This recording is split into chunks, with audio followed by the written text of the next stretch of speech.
it's super shitty to even, bring up, when you think about it. But I had this daughter call in, and I'm a weirdo. I like to be in the shit. If yeah, I'm a CEO, yeah, I'm an owner.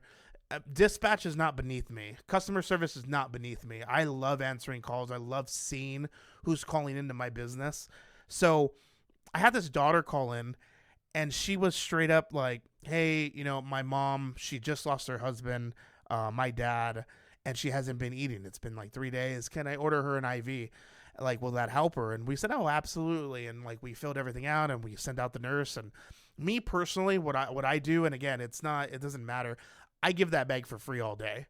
You don't have to do that. I don't recommend you do that. But for me, I give that bag free all day, and they never expect it ever. They're always trying to pay at the end, but like, dude, you just lost your dad, you just lost your husband. Like, hey, let us just help you out with a bag. At the end of the day, a Myra's cocktail costs us 18 to $20. Why not give them a free bag? But I think just that style of thing, and like, they didn't even care, and they didn't even, they were just like, "Oh man, you're so awesome." Like, they weren't expecting it. That's all the things in the world. And then obviously helping the kids that are super sick, and then they perk right up. It's just something about this field that just, it surprises me. It really does. And I think that's why a lot of registered nurses and paramedics and NPs and doctors are trying to get into it, because it is fulfilling. I am not a medical provider. I am not a medical professional. I did go to nursing school. A lot of people don't know this, but I did go to nursing school for like a quarter, and I couldn't do it because they literally told me I was going to have to go and do hours like in an ER and like, cancer kids and all that stuff. Hell no, I ain't doing all that. So I commend all of you guys out there. You guys are the best, when it comes down to it. Did I always know mobile IV therapy was going to work? Absolutely not. When I first joined up, I thought it was a fad. I had a marketing client. I thought it was a fad. I didn't think it was going to be anything. I thought it was just because of COVID. And to my surprise, it turned out to be something big. Do I think things are changing? Do I think the 50-50 model might not be working anymore? With private equity coming in and buying people up and stuff like that, the 50-50 model is getting a little weird. I know PE firms are trying to lower it, to 45%, 40%. I'm like, that's going to change, some of the outcome for all these people. There's a lot of expense when it comes to a mobile IV company. You just have to be careful. You got to throw in, you got to have marketing. You got to have a few things, but at the end of the day, that's probably the only thing that I'm like, that's getting a little weird. And then you have to do good faith exams. Good faith exams cost anywhere from 20 to 30, $40, per user. So that kind of eats into your bottom line now. Just a lot of different things that are changing. So, I don't know. I always knew mobile IV therapy was going to work. I think it's a good business. My best recommendation is don't get 10 partners. You guys will never make profit. Try and limit to 2 partners. I think that's probably the best case scenario right there. If you can get away with it, hey, stick with yourself and, grow what you need to grow. But yeah, that's all I have to really say about that. How did I get my first handful of clients before anyone knew the brand?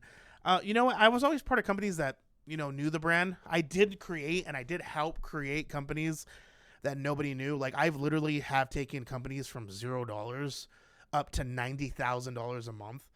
And it takes years. It absolutely takes years. It's not going to happen in 6 months. It's not going to happen in 10 months. It's not going to happen in a year. This takes time, effort, discipline, and hard dedication, and just willing it and believing that it's going to work. Because there are going to be times where you're like, damn, what am I doing? I'm $20,000 in. Why isn't this working? Why aren't there enough calls? What's going on? It's going to happen.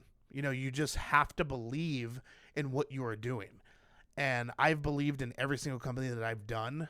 And same with clients. I've had a few clients that, are like, oh, I can't do this anymore. And they decide to leave.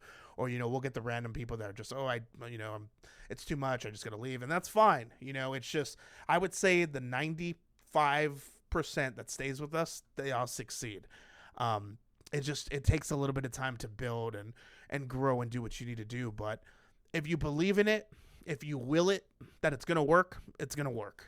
And I've done it multiple times. We've done it from I literally did it in 2023 from 0 to 2.2 million in 13 months, and that was fun, but it was stressful. I'm doing it again right now, from 0 to whatever it is. It's not at the top of my head, but we're still doing what we need to do. Um, Again, just because I did it fast and don't compare. There's no need to compare. There's no need to do anything like that.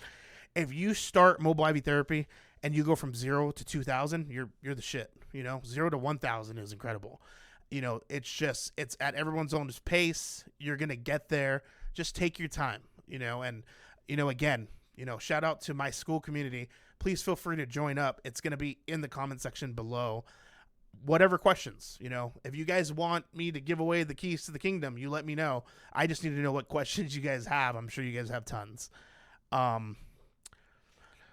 Let's go with the hardest part of hiring and keeping good nurses. I had a good friend of mine, met him out in Vegas, owns an IV company as well. You know who you are if you're ever watching this. But, he opened my eyes a little bit. When it comes to mobile IV therapy, you're not a mobile IV company. You're an HR company because you're hiring so many nurses. And the thing is, if you're not thinking that you need to hire one or two nurses, if you're not thinking you need to hire 10, 20, 30 nurses, you're doing it wrong. It kind of depends on how you want to scale. But on our end, if you're only hiring 1 to 3 nurses and you think that's going to be enough for volume and for you to grow and make a ton of money, you're wrong. You need to have 10, 15, 20, 25, 30 nurses because the model, how it works is, you want to talk to these nurses and say, hey, look, we're splitting 50-50. You're buying your supplies. I'm paying for marketing. I'm paying for medical direction. I'm paying for everything. Website. We're doing everything we possibly can. And I'm going to need you to, text your friends, text your family, text your aunts, uncles, neighbors, kids, school events, whatever. This is 50% you too. This is your business as well. I'm going to need you to, do what you need to do and step up. You tell that to 20, 30 nurses, you're going to have a good business. Now, where mobile IV therapy operators mess up is, they hire nurses and these nurses think oh, this company's just going to give me calls. It is what it is. That's not how this model works.